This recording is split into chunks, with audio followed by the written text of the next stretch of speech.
Some people live their whole lives doing good and die believing it never mattered. They spend their days mending the world in small, unseen ways, only to fade away, convinced their efforts were in vain. This isn't a story about recognition. It isn't about grand gestures or celebrated heroes. It's a story about kindness that was never returned, about a life lived in quiet service. A silent testament to the good that exists just beyond our line of sight. It's about a man who gave everything and asked for nothing, whose legacy wasn't written in headlines, but whispered in the spaces between heartbeats, in the lives he touched without ever knowing. This is the story of a quiet man and the invisible echoes he left behind. Every morning, he walked the same street. His steps were measured, unhurried, a gentle rhythm against the city's frantic pulse. Same pace, same silence. He moved through the world like a ghost, present but unnoticed. He was the man who would stop to straighten a tilted street sign that no one else saw. He'd pause his walk to carefully return a fallen bird's nest to its branch. When he saw a child's lost toy on the sidewalk,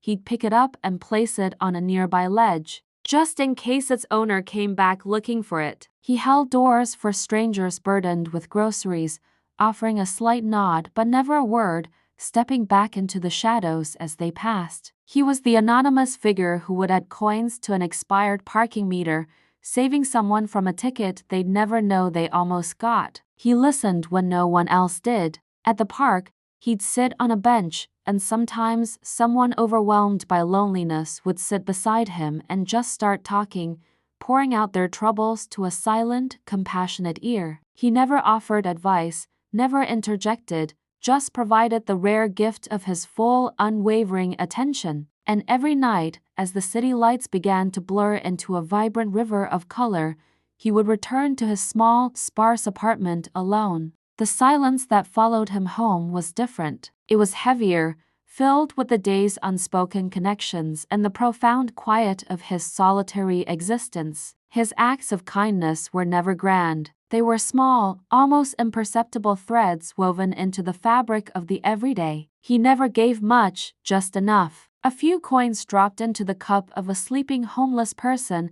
so gentle they wouldn't be disturbed. A warm, worn jacket of his own, draped over the shoulders of a man shivering on a cold bus stop bench late at night, before slipping away into the darkness. He offered a moment of patience, waiting for an elderly woman to slowly count her change at the register, his calm presence a silent shield against the impatient sighs of the people behind them. Kindness, he seemed to understand, doesn't ask for witnesses. It doesn't need an audience or applause. It only asks to exist, to fill a small crack in a broken world. His was a kindness that flourished in the shadows, a gentle rain falling on dry earth without ever announcing its arrival. It was pure, untethered to the expectation of gratitude or return. It was simply a part of him, as natural and necessary as breathing. He was a quiet gardener, tending to a world that never knew it was being cared for, planting seeds of goodness that would one day bloom for others to see. The world, as it always does, moved on. The city grew louder, its symphony of sirens, traffic, and construction a constant, deafening roar. It grew faster, people rushing past each other in a blur of ambition and distraction. For many, it grew colder, the warmth of community replaced by the sterile glow of screens. Faces changed on his daily walk. The familiar shopkeepers retired, their small stores replaced by gleaming, impersonal chains. Buildings rose, casting long shadows over the streets he once knew so well, swallowing the sunlight. But he remained, the same quiet man, the same gentle pace, the same unnoticed acts of care. He was a constant in a world of variables, a fixed point of gentle humanity. Yet, he became even more invisible, a relic from a slower, kinder time that the modern world had no space for. And then one day,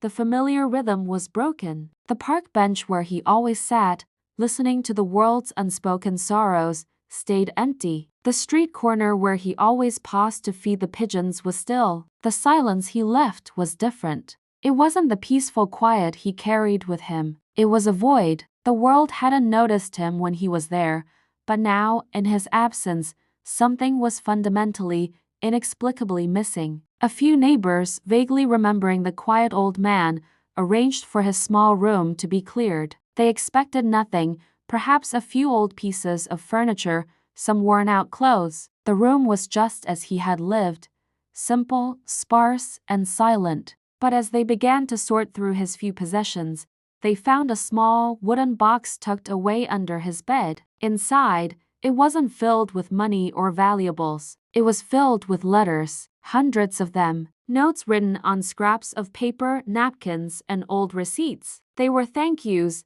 but they had never been sent. To the man who fixed my daughter's bicycle chain, one read, "She won her race the next day. Thank you." Another said, to the stranger who shared his umbrella during the downpour, "You saved my new suit and my interview. I got the job." There were names, dates, small accounts of lives quietly changed. A note from a young artist who had been about to give up, until a stranger bought his first painting for a few small coins. A letter from a woman who had been crying on a bench, grateful to the silent man who sat with her until the tears stopped. The silence in the room suddenly felt heavy, thick with the weight of 100 untold stories, of a life of profound impact lived entirely in the margins. The forgotten man had forgotten no one. Not all heroes are applauded. Not all good deeds are seen, let alone repaid. Some of the most beautiful contributions to this world are made in silence,